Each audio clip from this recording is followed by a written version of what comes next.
What is the most important part of the story? Is it the plot, the world building, or the shared fiction?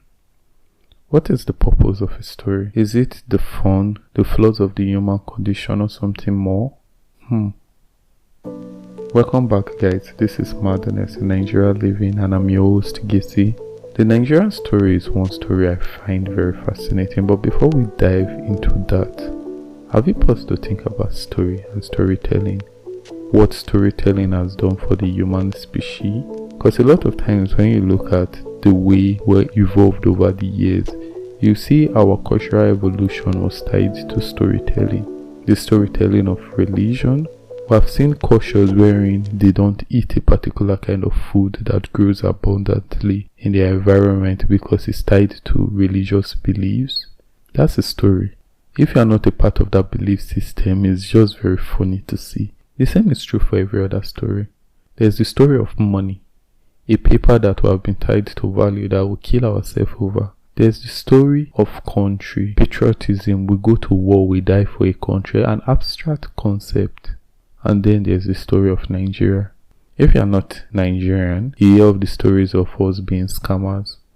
And that's a fascinating story because I was watching a documentary on online scam and I was surprised to find that Nigeria was not even among the top 3. We have Chinese people, we have the Russians, we have Indians. Yet Nigerians are known as scammers. It's a story problem. It's the way we tell our story. Our government do a good job with telling the world that we are scammers. And that's just one part of the Nigerian story. The Nigerian story is complex, but it's not a story that can be told by just one person. It's a story that can be told by all of us.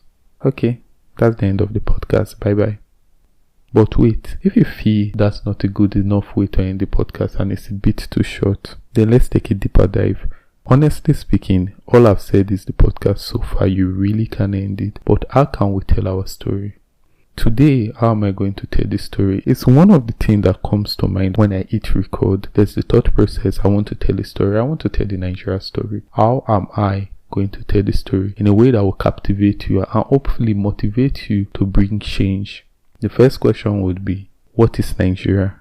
Is Nigeria a place? Is Nigeria a people? Is Nigeria just a figment of our imagination? Or is a mix and match of everything I just mentioned? The story was told to us by the amalgamation of the North and the South in 1914 by Lord Lugard, or is it just an amalgamation of the meeting point of different cultures that were not supposed to be in one country, or should I say the European elite that drew out the Nigerian map without ever stepping foot in the place they called Nigeria? Is it a story covered in sadness, hatred, misery, poverty?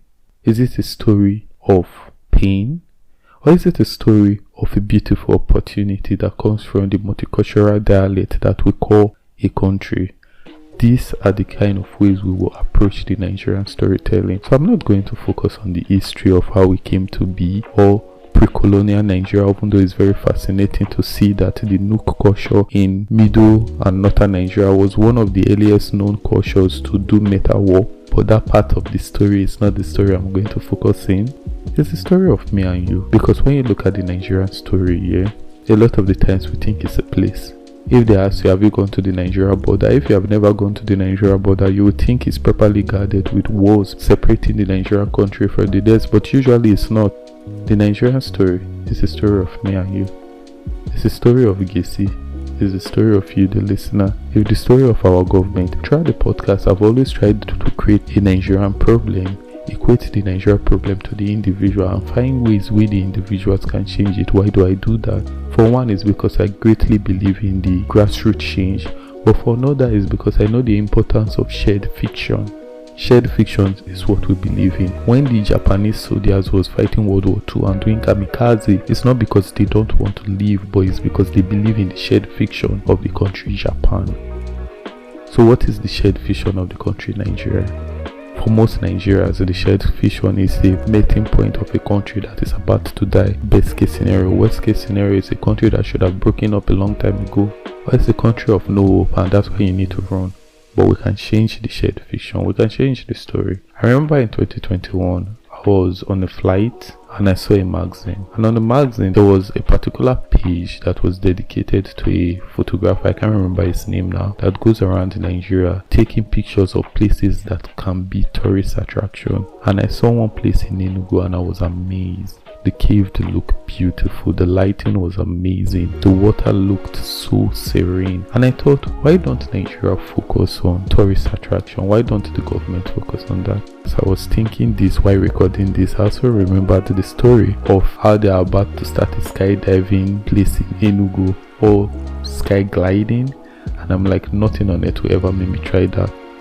At the end of the day, I want Nigerian story to be better, but me, I don't believe it.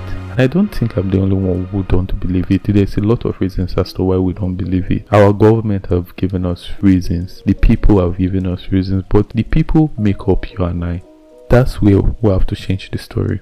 This particular episode was recorded 2 weeks ago initially, but today is July 16th and I'm releasing it tomorrow. I'm re-recording the episode. I will release the original episode as a bonus episode on Friday. Why I changed the whole idea of the story is this: I can focus on telling the story and show ways we can change the stories, or I can just speak to you as an individual who is supposed to shape the story, because the individual would know that a lot of times we don't trust our Nigerian government. The government has given us reasons not to trust it, but there's a lot of damage that is being done because we don't trust the Nigerian government. For one, let's look at the Nigerian inflation. The Nigerian inflation is outrageous. The price of everything is going up and everyone is affected. But the Nigerian inflation as at now is only getting worse, not because of lack of government oversight, but because of lack of trust by the Nigerian citizens.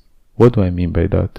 For economists, the best way to curtail inflation is reduce money in circulation, increase unemployment, both of which is happening right now in Nigeria, but still inflation is going up. Why is consumption price index still going up? It's because we don't trust the government. Anytime the government tells us something they are going to do, on paper, it should work. In reality, it never works. And there's a lot of reasons we don't trust the current government, even the previous government. The country has given us a lot of reasons, but without a mutual trust, the country will only get worse. It's where we have to change the story. If we see the government as a tool that is only there to function for the people that is in the government, we would never trust it, and we are really shaping a story that doesn't work for us. So, how can we change that? If we look at the inflation story, look at how the Chinese government, the USA government navigated inflation, and look at how Nigerian government have done it. Nigerian government have tried doing both approach failed. So it's not that the Nigerian government is not trying, it's more so we don't trust the Nigerian government. And that's why during the last election, I personally voted for P2B. And the reason is because I felt like P2B is a candidate that we the Nigerians can trust. I don't necessarily care about his policies, but I felt like if we have a government we can trust, we can see change. Not because the government is working, but because we can trust the government. And the same is true for every other Nigerian story. When you look at a place and you feel like this place cannot do good, so you write this place off, you will never want to invest in that place. And that's why we have to change the story through tourism. We have to change the story through our music. And now I'm not saying don't tell us our reality, but a lot of times our reality is not what we portray. We just portrayed a warped perception of what we think foreigners want to see our reality to be. A Nigeria of poverty, a Nigeria of hardship, not beauty. Nigeria is a mixture of both. It's up to us to tell the story we want others to expect from us. So today's episode is really about telling that story, and I changed the approach because I just wanted it to be real. I will release the original idea I recorded 2 weeks ago as a bonus episode on Friday. The audio quality is a bit off, but I'll release it just so you see the original idea and the way I navigated it. And this is just me talking to you heart to heart, and you just knowing that yes, the Nigerian story is one that we can reshape, it's one that we can retell, and that retelling can only come from us trusting ourselves, trusting that Nigeria is the individuals, and then building that trust by the way we tell our own experiences. So thank you guys for coming again. Look forward to seeing you next week. Bye.